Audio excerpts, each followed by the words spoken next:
जय माता दी दोस्तों, स्वागत है आपका मेरे चैनल पर। आज हम बात करेंगे एक बहुत ही खास व्रत की, अहोई अष्टमी की। यह व्रत खास तौर पर माताओं द्वारा अपनी संतान की लंबी उम्र और सुख समृद्धि के लिए रखा जाता है। तो आइए जानते हैं इसकी पूजा विधि, तिथि, महत्व और आखिर में करेंगे माता की आरती। तो दोस्तों, यह व्रत कार्तिक महीने में कृष्ण पक्ष की अष्टमी तिथि को आता है। अहोई अष्टमी की तिथि अब की 13 अक्टूबर को पड़ रही है। समय होता है सूर्यास्त के समय पूजा की जाती है। लगभग 5:30 से 6:30 तक स्थानीय मुहूर्त चेक कर सकते हैं आप। तो दोस्तों, हम आगे बढ़ते हैं और अब हम बात करेंगे पूजा विधि की। तो यह व्रत माताएं सूर्योदय से पहले जल पीकर सूर्य उदय से पहले जल पीकर व्रत शुरू करती हैं। पूरे दिन निर्जला व्रत रहती हैं।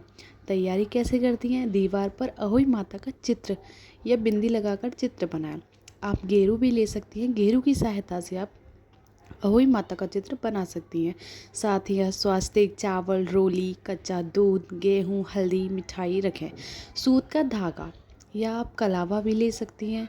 अष्टक और शाही माता का चित्र भी रखा जाता है। पूजा का समय संध्या के समय जब तारे निकलते हैं, अर्थात पहले तारों का दर्शन होता है। कथा सुनना, अहोई माता की कथा, व्रत कथा ज़रूर सुननी चाहिए। मैं आपको व्रत कथा भी सुनाऊंगी। और तारों की छाँव में ही हम जैसे ही तारे देख लेते हैं तभी हमें अग्र देना चाहिए। भोजन, व्रत तारे को अग्र देकर ही जल ग्रहण करती हैं और भोजन करती हैं। तो चलिए दोस्तों, अब हम बात करते हैं कहानी की। मैं आपको एक छोटी सी कथा सुनाती हूँ। एक साहूकार की 7 बहुएं थीं। छोटी बहू ने घर की सफाई करते समय गलती से शाही जंगली जानवर को बच्चों को मार दिया। बाद में उसके सभी बच्चे एक एक करके मरते गए।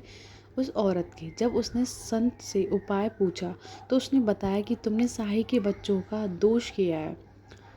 प्रायश्चित में उसने अहोई अष्टमी का व्रत किया और शाही माता से क्षमा मांगी। फिर उसकी कोख से संतान सुख मिला और उसको परिवार खुशहाल हो गया। तो अब हम बात करते हैं अहोई माता की आरती की। तो आरती कुछ इस प्रकार है। जय अहोई माता, जय अहोई माता, मैया जय अहोई माता, अपने सेवक जन की सुख समृद्धि दाता, जय अहोई माता। पूरी आरती मैं आपको डिस्क्रिप्शन में डाल दूंगी। तो अहोई माता को संतान की रक्षा देवी माना जाता है। वो संतान की रक्षक होती हैं। उनका चित्र या बिंदी से बनाया गया रूप पूजा स्थल पर रखने से शुद्धता और परंपरा का पालन होता है। शाही माता का चित्र इसलिए रखा जाता है क्योंकि कथा में उसका विशिष्ट स्थान होता है। तो दोस्तों, यह थी अहोई अष्टमी व्रत की संपूर्ण जानकारी छोटे रूप में। अगर आपको ये वीडियो अच्छी लगी हो तो लाइक, कमेंट और सब्सक्राइब ज़रूर करें। सभी माताओं को अहोई अष्टमी की ढेरों शुभकामनाएं।